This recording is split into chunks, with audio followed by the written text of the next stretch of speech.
pejabat atau pegawai PPATK, penyidik atau penuntut umum, hakim, dan setiap orang itu termasuk juga menteri, termasuk juga Menko, Pak. Sanksinya, Pak, sanksinya setiap orang itu dipidana dengan pidana penjara paling lama 4 tahun. Jangan gertak-gertak. Saya bisa gertak juga, saudara. Bisa dihukum menghalang-halangi penyidikan penegakan hukum. Iya. Dan ini sudah ada yang dihukum 7,5 tahun, namanya Verdik Yunandi. Ya kerja-kerja kayak saudara. Kali ini saya lihat dari seorang Menko Polhukam, perkataan saya di DPR dikatakan menghalang-halangi penyidikan.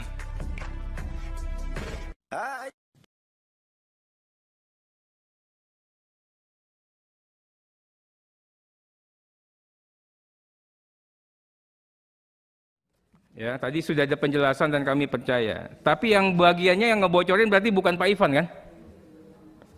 Yang memberitakan macam-macam itu bukannya dari mulutnya Pak Ivan, kan? Bukan dari Pak Ivan. Saya bacakan pasal 11, Pak. Pejabat atau pegawai PPATK, penyidik atau penuntut umum, hakim, dan setiap orang itu termasuk juga menteri, termasuk juga Menko, Pak. Ya. Yang memperoleh dokumen atau keterangan dalam rangka pelaksanaan tugasnya menurut undang-undang ini wajib merahasiakan dokumen atau keterangan tersebut. Sanksinya, Pak, sanksinya setiap orang itu dipidana dengan pidana penjara paling lama 4 tahun. Ini undang-undangnya sama, Pak. Ini serius gitu loh. Nanti kita juga teman-teman kan kita ada sesi berikutnya untuk bisa klarifikasi. Wah, katanya ini bisa diancam dengan ancaman hukuman pidana 4 tahun. Karena itu lalu terpancing si Boyamin itu ngelapor. Apa dasarnya melapor ke ketua? Loh, saya ketua, jadi dia boleh lapor, boleh saya minta. Kenapa lapor ketua? Ya memang kenapa saya ketua diangkat oleh presiden, ada SK-nya. Terus untuk apa ada ketua, ada komite? Kalau tidak lapor, kalau saya tidak boleh tahu, itu bisa dihukum 10 tahun. Beranikah saudara? Saudara Arteria bilang begitu kepada Kepala BIN, Pak Budi Gunawan. Pak Budi Gunawan tuh anak buah langsung presiden. Anak buah langsung presiden dia. Bertanggung jawab presiden, bukan anak buahnya Menko Polhukam. Tapi setiap minggu laporan kayak ini resmi. Info intelijen kepada Menko Polhukam. Coba saudara bilang ke Pak Budi Gunawan. Pak Budi Gunawan, menurut Undang-Undang BIN bisa diancam 10 tahun penjara. Berani enggak? Menurut pasal 44. Kan persis yang saudara baca kepada. Ya, saya hormati Prof, orang tua dan guru saya. Akhirnya saya putuskan itu dulu. Betul, Pak. Prof membunuh anak-anak yang Prof didik sendiri, Prof. Kalau begini caranya, Prof. Saya punya karir dari kecil, Prof. Saya tidak pernah pakai fasilitas apa-apa. Tiba-tiba Prof mencoba membenturkan saya dengan yang amat saya hormati, Pak Budi Gunawan tadi. Bagi saya, takdir saya, kalaupun saya harus berhenti di sini, saya berhenti, Prof. Mimpi saya jadi anggota DPR. Nggak pernah saya punya cita-cita. Saya tidak takut kehilangan jabatan. Dan saya tidak bisa diancam-ancam. Kalaupun hari ini nanti setelah ini pimpinan saya mengatakan Arteri berhenti, ya saya berhenti, Prof. Karena saya juga bisa terpilih. Kalau saya sendiri nggak mungkin. Itu pasti ada budi baik, tangan dinginnya pimpinan. Wong saya bukan orang sana, bisa kepilih. Kalau coba dibenturkan begitu, saya siap. Nggak apa-apa. Gitu. Tapi Prof juga ingat, saya di sini mewakafkan diri, Prof, untuk belajar menjadi anggota DPR yang baik. Saudara, jangan gertak-gertak. Saya bisa gertak juga, saudara. Bisa dihukum menghalang-halangi penyidikan penegakan hukum. Iya. Dan ini sudah ada yang dihukum 7,5 tahun, namanya Verdik Yunandi. Ya kerja-kerja kayak saudara itu. Orang mau mengungkap, dihantam. Mengungkap, dihantam. Ingat kan? Itu. Saya bisa. Saudara menghalang-halangi penegakan hukum. Itu Verdik Yunandi. Masih ada itu. Saya sama saudara kan kerjanya dengan Februari, melindungi Setia Novanto kan. Nggak boleh dia ini, lalu laporkan orang, semua orang dilaporin sama dia. Ya, kita bilang ke KPK itu menghalang-halangi penyidikan, menghalang-halangi penegakan hukum. Tangkap. Jadi jangan main ancam-ancam begitu, kita nih sama, saudara. Ya. Kemudian saya juga sedih, Prof. Dikatakan bahwa saya menghalang-halangi untuk Bapak mengungkapkan data. Saya, Komisi 3, tidak alergi, tidak enggan untuk membongkar kasus-kasus, Pak. Yang disebutkan tadi abang saya, Pak Misbakun, Emas, kami yang bongkar, Pak. Saya, Pak. Itu. Nggak ada di kita ini yang punya niatan buruk. Di dunia sana, di publik luar sana, di netizen yang katanya netizen yang mendukung Prof, seolah-olah kita dikatakan anti. Makanya Pak Kaba, nanti cybernya jalan, Pak. Yang main itu siapa? Akunnya saya udah tahu semua. Apakah terindikasi dengan pihak-pihak tertentu? Saya mohon nanti dicek. Pastinya kita support. Tapi harus ada cara yang benar. Aturan harus dipenuhi.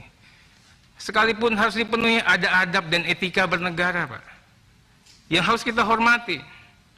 Terlepas caranya, kalau caranya saya ada yang keliru, Prof, laporkan saya ke MKD. Laporkanlah, ya kan? Tapi saya juga berusaha untuk disiplin. Nggak pernah saya ngomongin Bapak ini saya nggak pernah. Itu loh. Tapi kita juga kaget tiba-tiba ada transaksi mencurigakan. Indikasi TPPU. Kemudian juga ada 300T, kemudian 349T. Di Kementerian Keuangan, Ditjen Pajak dan Bea Cukai mau narik pajak 31 Maret. Heboh, iya Pak, tadi mengatakan Habibur Rahman seperti petir di siang bolong, Pak. Lulu lantah, trust publik. Oke, banyak pendukungnya Prof, banyak netizen mendukung. Tapi juga dihargai orang-orang yang melaporkan kepada kami, Pak. Pegawai-pegawai pajak, pegawai-pegawai bea cukai. Bang, saya masih naik motor. Bang, kami tidak korupsi. Bang, kalau yang korupsi ditangkap, Bang, tapi jangan dipukul rata seperti ini. Ini nyampe, Pak, ke sini, Pak. Energi anak bangsa kita semua tersita. Tadi dikatakan, enggak, ini kita ini semua saudara. Tapi Prof sudah buka yang seperti itu, digas ya, kita ngegas gitu loh. Ya, kementerian sudah merana, kita hadir dengan rasa saling hujat. Begitu caranya, itukah yang efektif? Nggak apa-apa. Ya, nggak apa-apa. Kalau dikatakan ini Jiwasraya sudah begini, kita catat, Prof. Coba cek nih di WA Group teman-teman. Pasti sentimennya, mohon maaf, Prof. Sentimennya negatif ke Prof semua di WA Group. Ya, cuman saya doang yang nggak komentar. Hari ini saya komentar. Ya. Kemudian kita bicara mengenai statement, Prof. Statement tanggal 8, bla bla bla bla bla bla. Tiba-tiba ada statement lagi, 349. Tiba-tiba Kementerian Keuangan bilang nggak begini, nggak begono, nggak begini. Gimana kita? Lucunya lagi, ini dalam satu komite, yang satu ketuanya, yang satu sekretarisnya, yang satu anggotanya. Itulah yang saya katakan, negara ini negara lelucon. Kita bertiga aja nggak kompak. Udah nggak kompak, keluar duluan ke publik. Itu loh. Sebenarnya ya Pak Ketua ini harusnya koordinasi dulu sebelum mengungkapkan ke publik, Pak. Kalau Bapak mengatakan oke, kami keliru, kita selesai, Pak. Tapi malah mohon maaf, Pak Ketua alergi dikritik, malah nyerang balik personal. Saya kaget, tiba-tiba saya nggak pernah ngomentarin Bapak, saya lagi namanya diserang. Saya diancam, saya dibilang menggertak. Tadi di sini Pak Mahfud MD ke Atria Dahlan, jangan gertak saya juga bisa gertak saudara. Sekarang saya juga bisa gertak. Nggak ada, Pak, di dunia ini yang saya takutin kecuali Allah. Nggak ada. Prof juga ngajarin saya, nggak pernah takut, Pak. Kalau memang hari ini hari terakhir saya, Pak, saya siap. Saya mewakafkan diri kepada rakyat, Pak. Sekarang ini tidak ada kesimpulan, Pak Ketua. Prof tidak bisa membuktikan bahwa datanya benar. Kementerian Keuangan tidak bisa juga mengatakan datanya yang benar. PPATK juga harus mempertanggungjawabkan. Ini yang saya takut, istilahnya tadi agak kenceng itu, agak tajam. Takutnya datanya ini prank gitu loh. Semuanya ketipu nih, seolah-olah ada begini. Ya mudah-mudahan tidak. Jadi saya tidak mengancam, saya mengingatkan. Tapi kalau tafsirnya merasa diancam, ditantang atau merasa digetak, ya nggak apa-apa lah. Yang jelas saya juga tidak takut ancaman, takut getakan, Pak. Sayang, Prof, saya ini kadernya Prof. Kader, Pak. Tapi Prof, mohon maaf Prof, saya kecewa. Saya dengar tadi Pak Mahfud mengatakan saya menghalang-halangi penyidikan. Mana penyidikannya, Pak? Ini belum ada penyidikan di sini, Pak. Seandainya memang sudah penyidikan, apakah perbuatan saya di forum ini termasuk menghalang-halangi penyidikan? Kita sekaligus sekolah hukum sama-sama lagi nih. Kalau memang modelnya seperti itu. Bapak mengatakan saya sama seperti Pak Fredrik. Waduh. Pak, makin Bapak ancem, saya makin semangat. Saya makin semangat, Pak. Saya baru ngelihat ternyata, oh, Pak Mahfud modelnya seperti ini, Pak. Iya. Makin Bapak lapor ke atasan, ke pimpinan saya makin semangat. Risiko terburuknya saya dipecat, Pak. Tapi saya dipecat dengan terhormat, pada saya memperjuangkan kebenaran, Pak. Yang saya yakini setidaknya. Nggak apa-apa, saya terhormat. Nanti laporin aja. Nggak apa-apa, Pak. Kalau model mainnya seperti itu. Ya, Pak. Setiap orang, Pak, ada noda hitam. Itu Allah lah yang menjaga itu, Pak. Kita diberikan kehormatan, diberikan kemuliaan. Kita satu iman. Bapak punya Al-Imran 26-27, Pak. Jadi jangan sekali-kali kita mainkan itu, Pak. Bapak koordinator, punya polisi, punya apa, punya ini semua. Bisa TO-in arteri? Bisa, Pak. Tapi azab Allah akan tiba, Pak. Santai. Betul, Pak. Nggak boleh. Sekarang Bapak berkuasa, nggak apa-apa. Ini yang saya katakan, Pak. Bapak bunuh kadernya sendiri. Harusnya Bapak bangga punya saya, Pak. Seperti saya bangga dengan Bapak kala itu. Gitu. Nggak apa-apa, nanti saya tunggu Pak Agus. Kalau memang saya menghalang-halangi penyidikan, saya siap mempertanggungjawabkan ini. Baru kali ini saya lihat dari seorang Menko Polhukam, perkataan saya di DPR dikatakan menghalang-halangi penyidikan. Saya bicara tertib, saya bicara disiplin. Saya ini dari orang biasa, dari jalanan, Pak, sama Habibur Rahman. Jadi kembali ke jalanan nggak takut. Apalagi sekarang udah pegang uang sedikit ya, Bib.